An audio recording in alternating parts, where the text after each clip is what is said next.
जन भारत। आज हमारे साथ मौजूद है रालोसपा प्रत्याशी ठाकुर धर्मेंद्र सिंह जी। चुनाव का मौसम है और सभी प्रत्याशी अपने अपने प्रचार प्रसार में जुटे हुए हैं। ठाकुर धर्मेंद्र जी भी अपने क्षेत्र में क्षेत्र भ्रमण कर रहे हैं और जनसंपर्क कर रहे हैं। इन्हीं सभी मुद्दों पर हम इनसे चर्चा करेंगे। सर, बहुत बहुत स्वागत है हमारे चैनल में। धन्यवाद।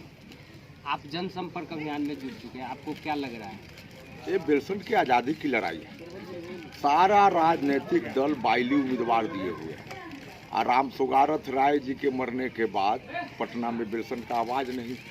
जो राजद के उम्मीदवार हैं वो हैं चचा प्रणाम। इसके अलावा उनसे कोनो काम नहीं होता है या 3 करोड़ का हिसाब किताब रखना।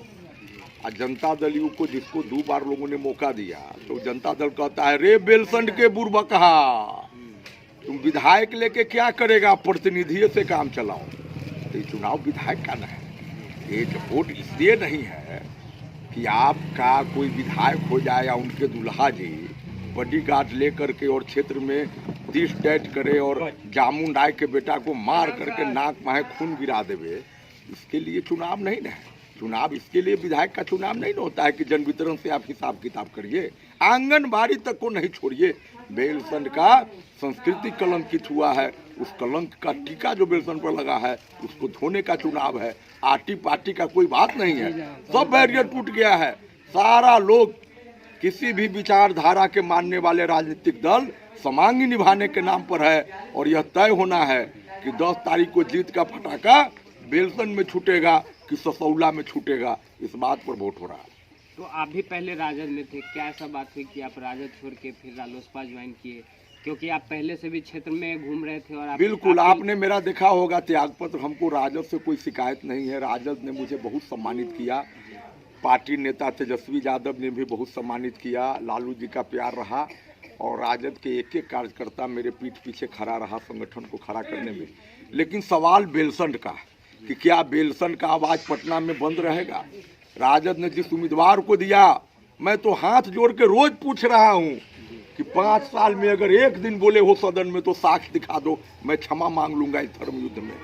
बेलसंड की आप सवाल पर चुप रहना, लोगों का दबाव था। सारा राष्ट्रीय जनता दल के कार्यकर्ता, वोटर, सपोर्टर, भाजपा के मित्रों का सबका जवाब था कि बेलसंड के हित में एक बार निर्णय हो।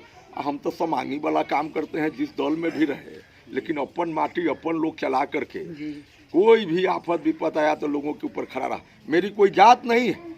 पवित्र लक्ष्मण आई हॉस्पिटल जिसको मैं बेलसंड के सेवा में समर्पित कर दिया हूँ, पिछले 10 वर्षों से बेलसंड विधानसभा क्षेत्र के कोई भी व्यक्ति हमारे पास आया तो मैं न उनका जाति देखा न उनका धर्म पूछा, बल्कि उनको भगवान समझ करके सेवा करने का काम किया है। सेवा का एक उदाहरण राजद के उम्मीदवार बता दे तो मैं तो इस धर्म युद्ध में क्षमा मांगने के लिए तैयार हूँ। लोग तो कमाने के लिए आते हैं, पाकिट गर्म करने के लिए आते हैं, समाज सेवा से कोई मतलब नहीं है। बेलसंड बता देगा इस बार कि बेलसंड में बाइली दादागिरी नहीं चलेगा। इस मुद्दे पर चुनाव हो रहा है। 10 वर्षों से यहाँ पे जदयू का सीट मतलब बरकरार है, तो विकास हुआ है नहीं हुआ है? अरे जनता चकमा में पड़ गई।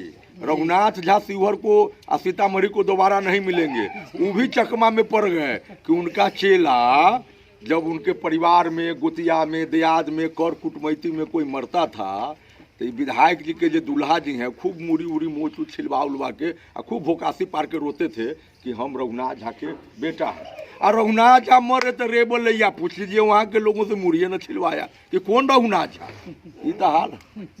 तो जब रघुनाथ झा ऐसे परिपक्व आदमी ठगा गए तो बेलसंड की जनता तो भोली भाली है। आके कहा कि हम खून का एक एक कतरा दे देंगे। लोग कहा बाप रे बाप, ये तो भर्ती भारी बुझा रहा है कि कारगर आदमी है, लेकिन वो तो था गुरिंदा। वो कतरा देने का हम तो रोज कह रहे हैं, आपके चैनल से भी कह, हमसे पूछिए कि लोकतंत्र में स्वस्थ चर्चा होनी चाहिए। वो हमेशा कहते हैं कि हम खून दे देंगे, खून दे देंगे, तो 10 साल में 5 ग्राम खून देने का कोई उदाहरण नहीं।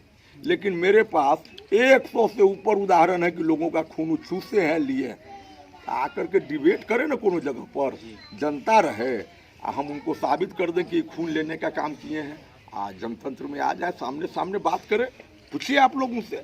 मारर की पुल पर भी आपने काफी लड़ाई लड़ा। माररपुर तो हमरे लड़ाइये का दिन है। बिरसिन पटेल के हम प्रतिनिधि थे, 50 लाख रुपया उसी समय विधायक कोटा हुआ था, वो छोड़ के चले गए थे कि ये पुल अंग्रेजों के स्वतंत्रता संग्राम में लोगों ने दिया तोड़ा था, वो पुल बनना चाहिए और बिरसिंह पटेल ने नींव रख दिया 50 लाख रुपया दे करके। और जब सरकार बनी तो बिरसिंह पटेल ने बिट्टों का प्रयोग करके मारा घाट पुल बनवाया था।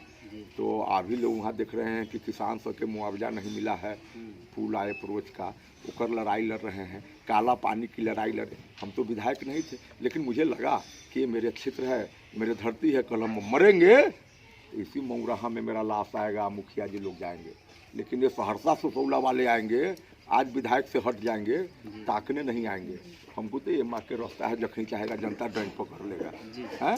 तो इसलिए हम तो ये समझ करके जो काला पानी की समस्या है उसका लड़ाई लड़े। हम पर तो कोई जवाबदेही नहीं थी, लेकिन हमने लड़ाई लड़ा। हमने चंदौली पुल के लिए लड़ा, हमने बसौल पुल के लिए लड़ा। बसौल पुल को देखिए कि बेईमान सब ठेकेदार को भगा देता है, ढेउआ लाओ ढेउआ लाओ ढेउआ लाओ, खाली ढेउआ वसूलो अभियान चल रहा है। यही वसूल करके गुरिंदा कह रहा है कि मैं सीतामढ़ी का सबसे संपन्न व्यक्ति हूँ, सबसे दबंग व्यक्ति हूँ, सीतामढ़ी में सबसे बड़ा मेरा घर है, कहता है। इसी आधार पर वोट मांगता है। मैं फूंक दूंगा किसी को ताकूंगा तो, क्योंकि सीतामढ़ी में सबसे ऊंचा छड़की हमारा है। ये सब बेलसन के लूट का माल है और जनता पाई पाई का हिसाब करने को तैयार है। 5 बड़ी समस्या है बेलसन की। समस्या है, कुछ हुआ नहीं है। देखिए काला पानी के खिलाफ लड़ाई लड़के आंदोलन करके जल निकासी का प्रोजेक्ट लाए, उसमें भी बाइली ठेकेदार को ला करके और उसमें हिस्सेदार बन करके सब नोट करवा लिया। बाहर के पानी बाहरे है, किसान का खेत जो चिराया नासी, वो जमीन भी बेकार चला गया और परियोजना बिल्कुल फेल है।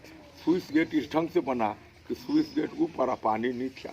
तो लेन देन का बाजार है। बेलसन का संस्कृति कलंकित हुआ है।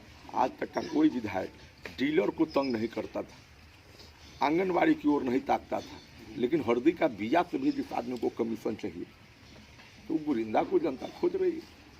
तो इस बार बदलाव संभव है बेलसन? तो बुझा नहीं रहा है, चारों बगल वातावरण लग नहीं रहा है, गूंज रहा है कि भाई जीत गया जीत गया जीत गया जीत गया, पंखा जीत गया। सब पार्टी के लोग समांगी निभावे के चक्कर में है। हम जीतेंगे, अगला बेर से सब पार्टी खोज खोज के लोकल आदमी को टिकट देगा।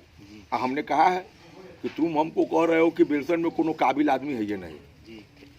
पूछिए न राजद के उम्मीदवार से कि भाई आप में क्या काबिलियत था कि आपको राजद में मैं बहुत खराब था। रामानंद यादव था न, अजय राय था न, बैनाथ प्रसाद थे न, वो वकील है, हरिशंकर भाई जिनकी हत्या हो गई, उनका बेटा वकील है, सुरेश गौतम तेली समाज का है, उसी को दे देता। तो इस सब लोगों से ज़्यादा अशोक जी की बेटी जो लड़ रही है निर्दलीय, अशोक जी की हत्या हुई रही, अशोक जी इतने पुराने कार्यकर्ता थे राजद के, उन्हीं को दे देती। पढ़ी लिखी महिला है, MBA किए हुए हैं। इस सब से अलग हट के क्या उनमें मेरिट है? पूछिए राजद के उम्मीदवार से, आप ही को क्यों मिला? तेलिए को अगर देना था, तेलिक समाज का देना था, हम लोग सब लोग झंडा उठा लेते। वो अशोक जी की लड़की वंदना, हरिशंकर जी का जो लड़का है सुरेश गौतम, उससे ज़्यादा इनमें क्या खासियत है? सिर्फ बाइली होने के अलावा कोई खासियत है तो बताएं, हम पूछते हैं जनता की अदालत में।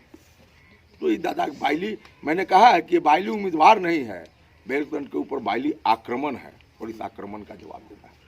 जीतने के बाद सबसे पहला काम आपका क्या होगा? देखिए हम कोई वादा करना नहीं चाहते हैं, काम साकार ले या न हो, लेकिन हम एक बात का भरोसा घूम घूम के देते हैं कि किसी जनता को यह थोड़ा सा भी कभी महसूस नहीं होगा कि मैंने किसी 420 को वोट दिया है। ऐसे जो सबसे पीड़ादायक है बसौल का पुल, हमने 1 महीने का समय लिया कि 10 तारीख को आप बेलसन के रूप में अगर मुझे कोई जवाबदेही देते हैं, 1 महीने के अंदर यानी 11 दिसंबर को उस अप्रोच और पुल में हाथ लग गया रहेगा। अगर नहीं लगा तो जो जनता हमको माला से लाद दिया है बसौल का, वो हमको जूता का माला पहना देगा 11 दिसंबर। हमने तो बहुत बहुत धन्यवाद सर हमारे साथ जुड़ने के लिए। ये थे ठाकुर धर्मेंद्र सिंह जी, रालोसपा प्रत्याशी बेलसन विधानसभा से। सहयोगी सत्यम के साथ मैं सौरभ।